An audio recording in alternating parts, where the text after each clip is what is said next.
Okay, in this video we're going to look at, I suppose, plotting complex numbers in polar form, okay, or writing complex numbers in polar form. So far we have been doing this. We have been plotting and reading numbers in rectangular form or Cartesian form. What that is basically is we look at the real axis, we look at the imaginary axis. So for example, if I want to plot this point, I look and see what it is on the real axis, it's 3. I look and see how far high up on the imaginary axis, it's 4. So it's 3 plus 4i. So that is that imaginary number. However, there would be another way of writing it. If we take a line directly from the center to that, okay, and see how long that line is. So see how long that is. That's actually the modulus.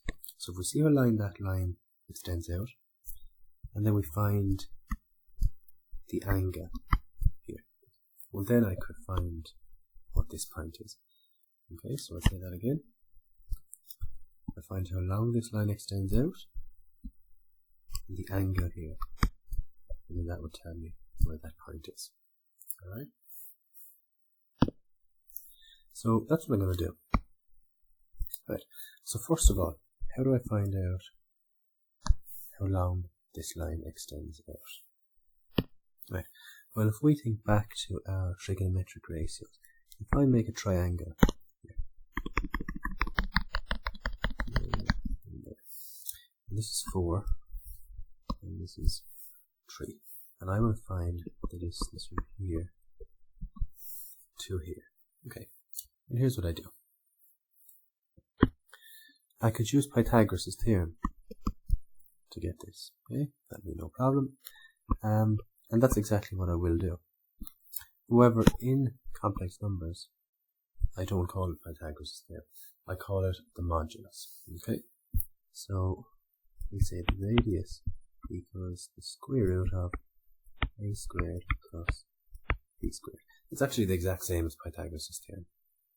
Alright, and what I do then is I check this number and this number and I put them in.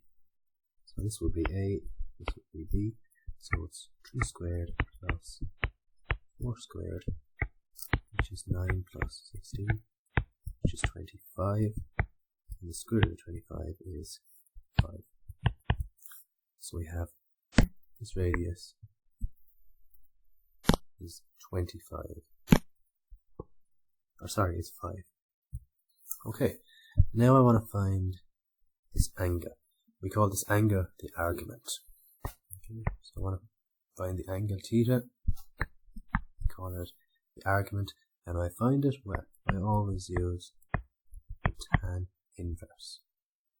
Okay, so the tan inverse of, well, tan, if we think of it, could always do what we have taken over American. So tan is opposite over adjacent. In relation to this angle theta, here's the opposite, here's the adjacent.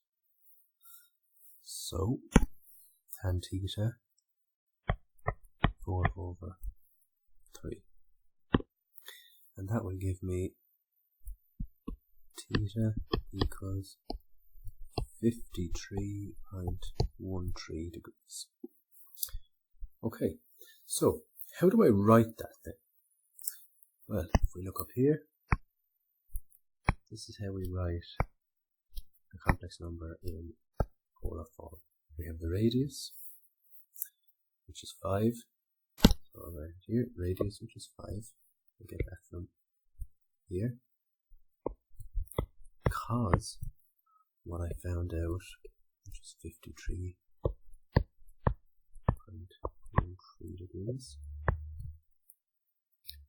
plus pi sine of 53.13 degrees. And there we go, that's it.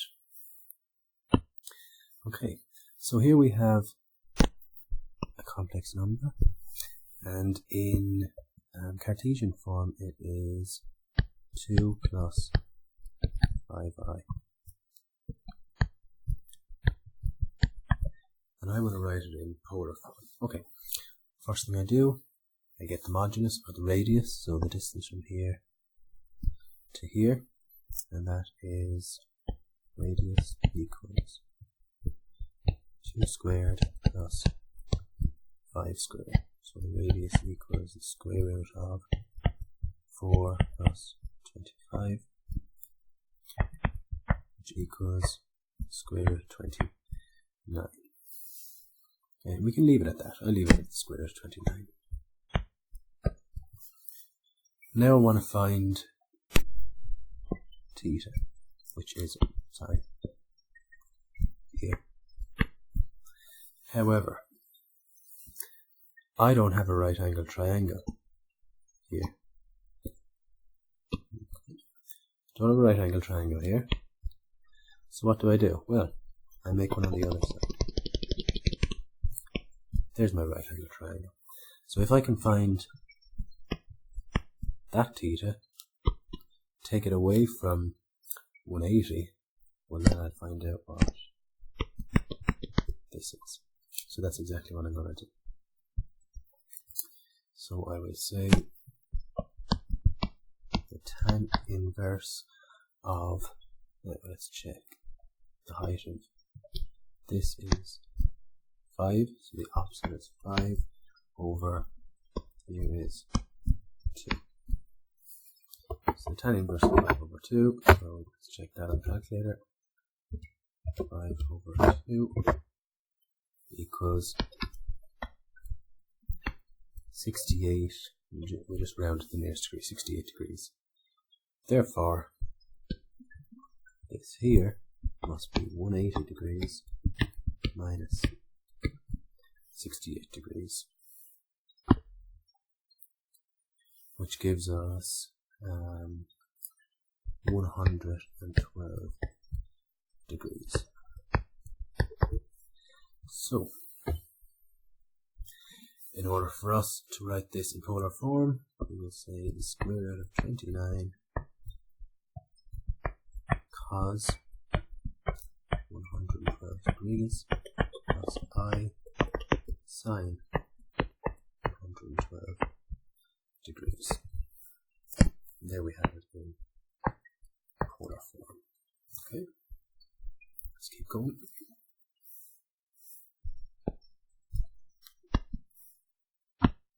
Okay, so next question. We have a complex number here, and it is minus root 3 minus I. So minus root 3 is from here to here, minus I from here down to here. So far, all our complex numbers have been up here, and we start our measurement in an angle theta from here, and we go this way. Okay. However, if any complex numbers are below the real axis, well then we don't start our measurement from here going anti-clockwise. We will start our measurement going here. Okay. However, we will call these negative degrees. So it'll make sense once I do this question. Right. First thing, we need to find the radius again. So from here to here.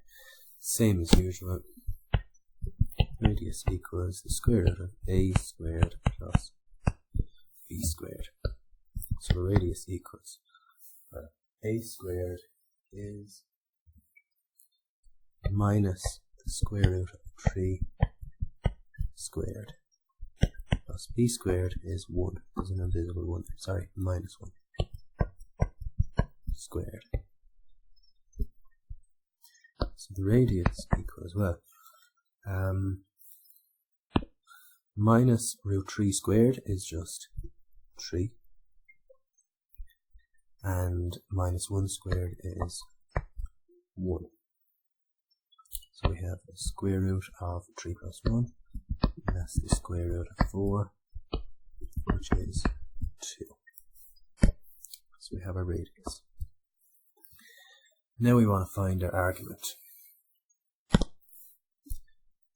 which is argument equals tan inverse, and if we just write it on here, so here's our angle theta, so that means that's our opposite, that's our adjacent. So tan, remember, is opposite over adjacent. So our opposite is -1, and our adjacent is -√3. Two negatives will be a positive, so get that. And I want to change this then into degrees. So it is 1 over √3. So the tan inverse of 1 over 3, or √3, equals 30 degrees. Now, 30 degrees is here. But remember, I am always measuring from here. So when it's this way, it's positive, but when I'm measuring down this way, okay, so anything below that real axis, I'll be measuring this way. So what should I be measuring? From here to here. So that would be 180 degrees. Take away this 30 degrees, which will give me 150 degrees. Okay, but it's negative 150 degrees because it's down this way. So to write this then in polar form, radius is 2 cos minus 150 degrees plus I sine 150 degrees. And that's it.